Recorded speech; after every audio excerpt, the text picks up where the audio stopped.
Bailleurs locataires, cette vidéo est faite pour vous. Aujourd'hui, faisons le point sur les règles spécifiques de la colocation en contrat unique. Allons-y. Si le bail ne contient pas de clause de solidarité, chaque locataire paie sa part du loyer et des charges au bailleur à la date convenue dans le bail. Si le bail contient une clause de solidarité, chaque colocataire est responsable du paiement de l'ensemble du loyer. Pour avoir droit à l'aide au logement, le bien doit disposer d'une surface habitable de 16 m² minimum pour 2 colocataires et 9 m² de plus par colocataire supplémentaire. Le bailleur peut demander une caution solidaire. La caution peut s'engager pour un ou plusieurs des colocataires. Il est toutefois important de préciser que si la caution s'engage pour plusieurs locataires, l'acte de cautionnement doit désigner un colocataire dont le départ mettra fin à son engagement. Le bail peut également prévoir une clause de solidarité entre les cautions. Dans ce cas, la caution solidaire de chaque colocataire peut être sollicitée pour payer le loyer si l'un des colocataires ne paie pas sa part.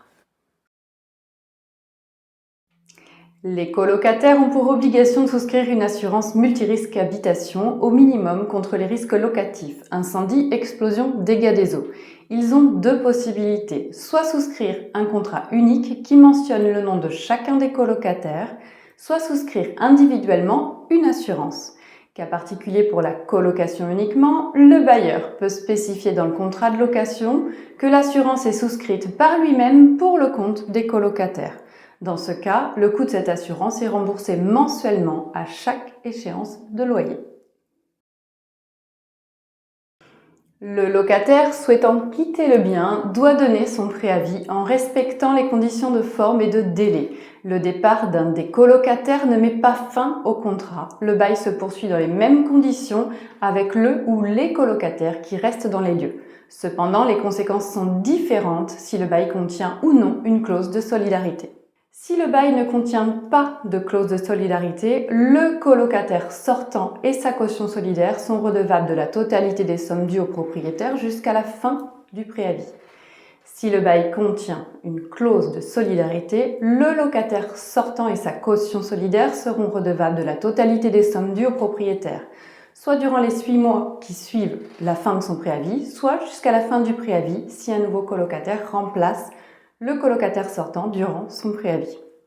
Cas particulier des colocations composées d'un couple de concubins, des règles spécifiques s'appliquent en cas de violence conjugale. Lorsque tous les locataires quittent le bien, le préavis se compose soit d'un seul et même courrier avec le nom et les signatures de tous les colocataires, soit chaque locataire notifie son préavis au bailleur en respectant les conditions de forme et de délai imposées par la législation. Dernier point majeur, les particularités du dépôt de garantie. Lorsqu'un seul colocataire quitte le bien, il ne peut demander au bailleur de lui restituer sa part du dépôt de garantie. Il doit s'adresser à ses colocataires pour trouver une solution amiable. Le dépôt de garantie n'est ainsi restitué par le bailleur en absence de dégradation qu'au départ du dernier des colocataires.